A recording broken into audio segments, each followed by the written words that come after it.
objective is to defend the American people by eliminating imminent threats from the Iranian regime, a vicious group of very hard, terrible people. This is the moment for action. Do not let it pass.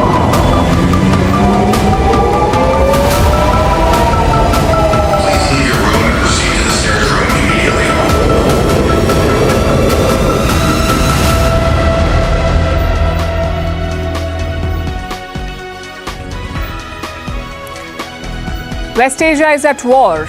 No more doubts or diplomacy, no more half measures or limited strikes. The United States and Israel have unleashed an all-out war on Iran. As we speak, waves of ballistic missiles are flying over the region. Interceptor missiles are streaking through the air. Citizens are in bunkers or fleeing cities. It's the most dangerous moment in West Asia since the Iraq War, more than 20 years ago. We're looking at a mass casualty event, a war that could reshape the region and indeed the world. So how did it all start? Around noon here in India, reports started trickling in. Israeli jets began striking targets in the Iranian capital, Tehran. Israel's defense minister confirmed this. He called it a preemptive attack. At that point, everyone had just one question. Was this a lone Israeli attack? Or would the Americans join in? That was the question. In a few hours, we got the answer. American warships fired Tomahawk missiles from sea. They slammed into Iranian military targets across the country. And then Donald Trump dropped a video message. He announced the start of what he called major combat operations against Iran. He promised to obliterate Iran's missile program.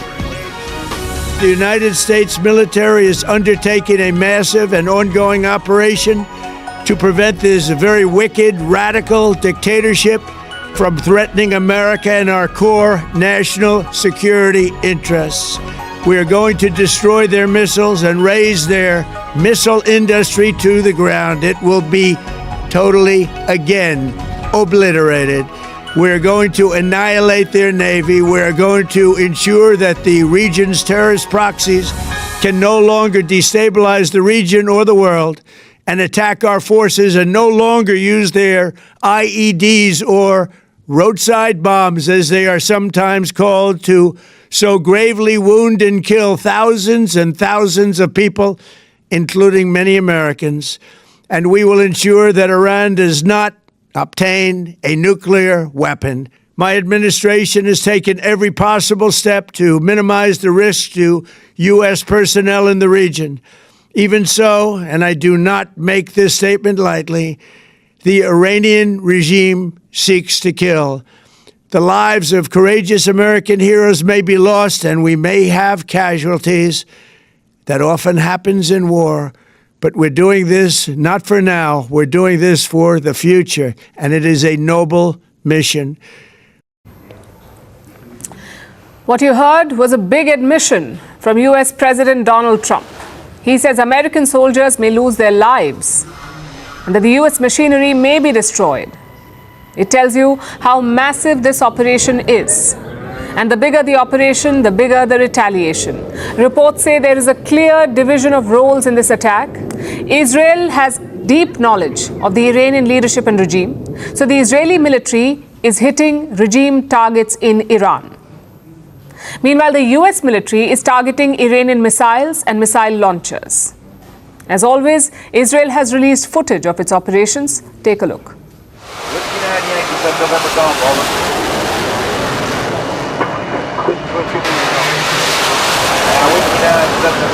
Interrogating about Bravo.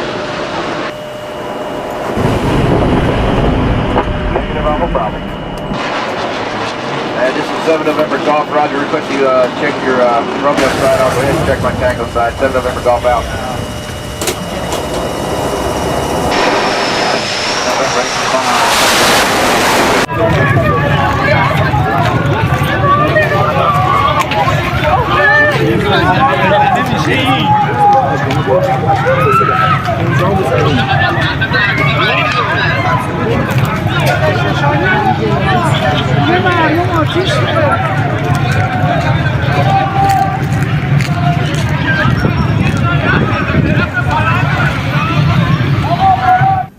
Israel has set ambitious goals.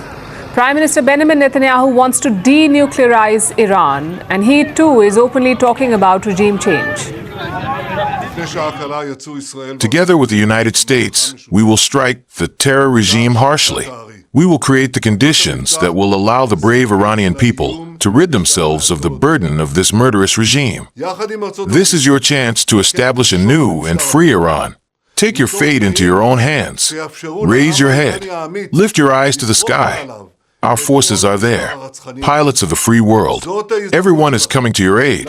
Help has arrived, and I believe the day is near when Israel and free Iran will hold hands in favor of security and peace, in favor of progress and prosperity. Iran says one of the targets was a primary school.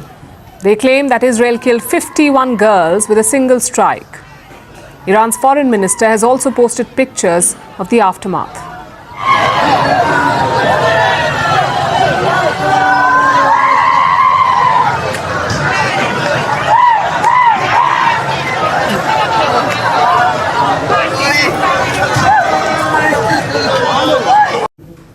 Now, frankly, this attack was not a surprise. The US had assembled a massive armada in West Asia, so an attack was always coming. We've been talking about it on the show. Iran, too, was probably ready for the attack. In June last year, the Iranians took time to hit back at Israel, but this time they responded within hours. The Iranian military's trump card is its missile stockpile. Tehran is said to have more than 3,000 ballistic missiles, and they're firing these missiles in waves at enemy targets. But just like Iran, Israel and America are also better prepared this time. The US has positioned warships near the Israeli port of Haifa. Together with Israel, they're shooting down Iranian missiles and drones.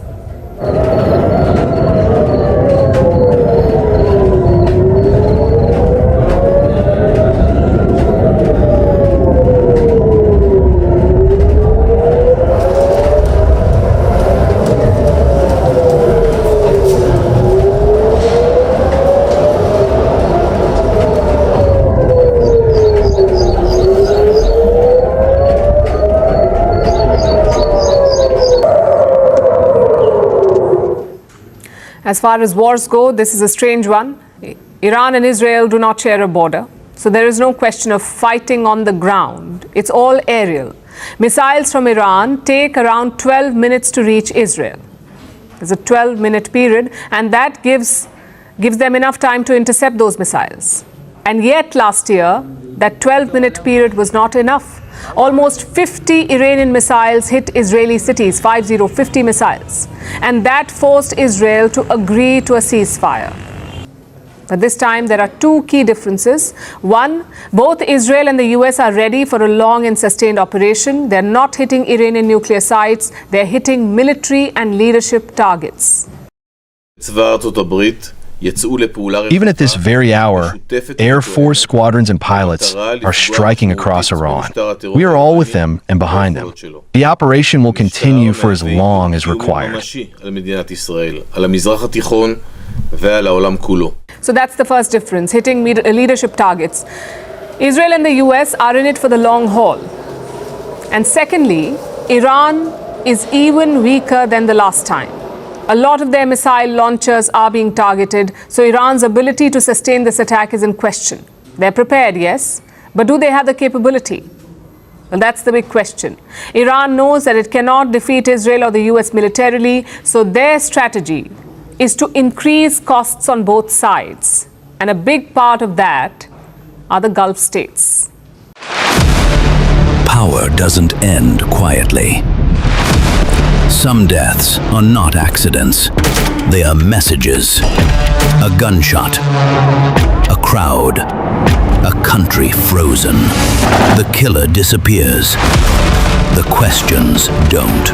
This is not just about who died. It's about what followed.